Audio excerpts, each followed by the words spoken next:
আমি বলবো এটাই যে এটা আগে ছিল না, কিন্তু এখন আগে আর পরে বললে সবাই এটাকে রাজনৈতিকভাবে নেয়।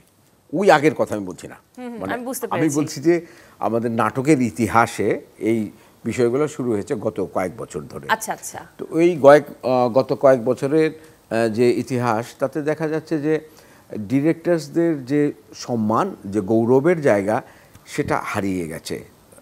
এই যে হারিয়ে যাওয়া বা হৃত সম্মান পুনরুদ্ধার করা, এটা কিন্তু আমাদের এইবারকার নির্বাচনের ইশতেহারে একটি প্রধান বিষয়।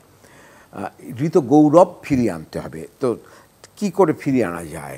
এখন ক্যাপ্টেন অফ দ্য শিপ যদি খালাসির চাইতে যদি কম মেধাসম্পন্ন হয়, তাহলে তো খালাসি ক্যাপ্টেনের উপরে একটু মাতব্বরি করবেই।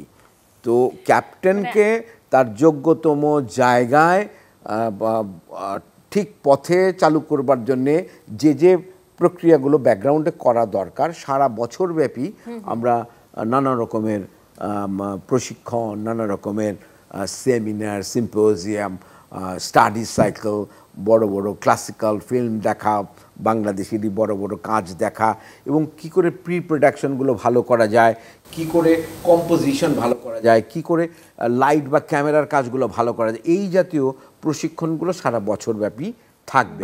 এবং চয়নিকা চৌধুরী যিনি বসে আছেন, এই উপকমিটির প্রধান কিন্তু চয়নিকা চৌধুরী।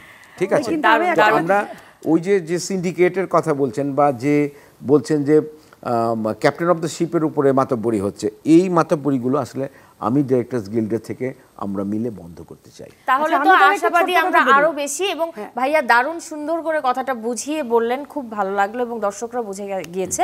সেলিম ভাইয়ের কথা জের হিসাবে আমি একটা কথা বলতে চাই, জের করে।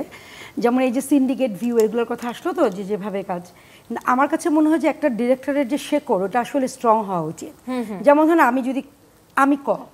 আমি এখন অপূর্বকে নিয়ে কাজ করতেছি, আমাকে কেউ চিনে না, হ্যাঁ, আননোন করিম, তা আমি এখন অপূর্বকে নিয়ে করবো, মেহজাবিনকে নিয়ে করবো। যখন আমি বলছি, আমার নাটকের ভিউ হচ্ছে, আসলে এটা এই এর ভিউ না, এটা আসলে মেহজাবিন অপূর্বর ভিউ।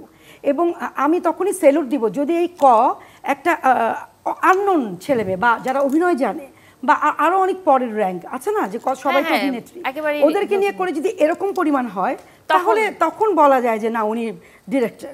সো আমার কাছে মনে হয় প্রত্যেক ডিরেক্টরের মাথায় এটা আসলে আসা উচিত যে আমরা আগে আমাদের নামটাকে প্রতিষ্ঠিত করি, আগে আমরা আমাদেরকে যেন মানুষ চিনে দাঁড়িয়ে থাকলে। যে এটা একটা দারুণ কথা বলেছেন, এটা দারুণ কথা বলেছেন, কারণ হচ্ছে তাতে করে নতুনরা অনেক কাজের সুযোগ পাবে। এইজন্য আমার ভিউ নেই, এইজন্য আমার কোনো কষ্ট নাই। আমি চয়নিকা চৌধুরী, এটা কোনো অহংকার না, এটা আমার ব্লেজিং।